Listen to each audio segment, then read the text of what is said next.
حضرت بشر حافی رحمۃ اللہ تعالی علیہ اولیاء کرام میں نا آپ ایک مرتبہ رکھتے ہیں. تو ایک تاجر تھا بغداد کے شہر کا، لوگوں کو کہنے لگا مجھے آپ تو کہتے ہیں نا یہ اللہ کا ولی ہے لیکن مجھے اس سے نفرت ہے. اس نے کہا تجھے کیوں نفرت ہے؟ اب دلیل سنیے اس کی. کہنے لگا یہ جمعہ کی نماز پڑھنے آتا ہے نا، فرض پڑھ کے چلا جاتا ہے، باقی یہ نماز مسجد میں نہیں پڑھتا، اس لیے مجھے ان سے نفرت ہے.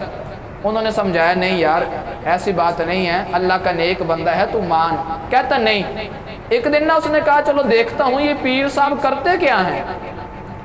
پیر صاحب جمعے کے فرض پڑھ کے نکلے نا تو ایک نان بائی کی دکان پہ گئے، جا کے نان خریدے.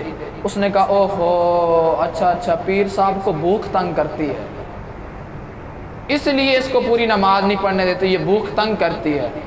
آپ نان خرید کے آگے گئے، آپ نے جا کے کباب خریدے. اس نے کہا اچھا اب کباب کے ساتھ عمر دیکھو اور اب کباب کے ساتھ یہ روٹی کھائے گا، یہ نان کھائے گا.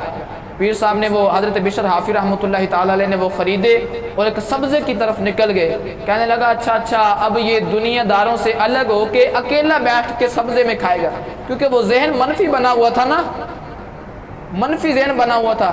تو حضرت بشر حافی رحمۃ اللہ تعالی علیہ آگے نکلے نا تو وہ شخص بھی پیچھے. اللہ اکبر. وہ کہتا ہے میری سوچ میں میرے ذہن میں اضافہ اس وقت ہوا جب میں نے آگے جا کے دیکھا ایک کچی جھونپڑی آئی. اللہ اکبر. کہتے باہر سے دروازہ بند تھا.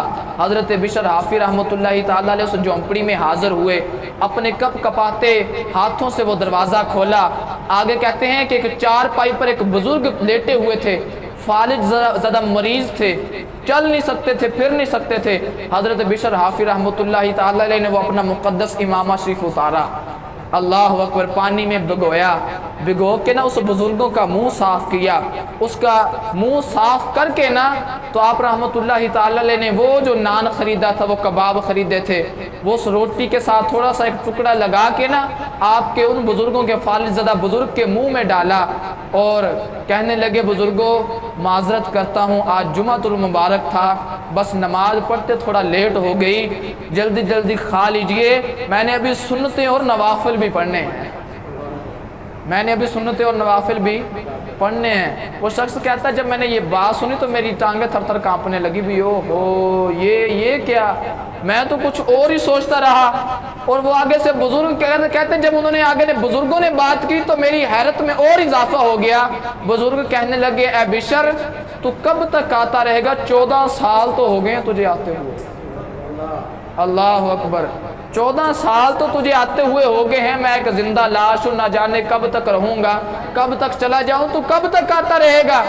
حضرت بشر حافی رحمۃ اللہ تعالی علیہ فرمانے لگے بزرگوں آج کے بعد یہ بات نہیں کرنی. فرمایا یہ جو دنیا میرے آگے آج جھکی ہوئی ہے نا، یہ اس وجہ سے نہیں جھکی ہوئی کہ میرے سجدے زیادہ ہیں، میری راتوں کی تلاوت زیادہ ہے، راتوں کی عبادت زیادہ ہے. فرمایا نا میرے آگے آج جو دنیا جھکی ہوئی ہے وہ اس کی وجہ یہ ہے کہ میں آپ کی خدمت کرتا رہتا ہوں. عرش کے مالک نے ان دنیا داروں کے دلوں میں میری محبت ڈال دی ہے.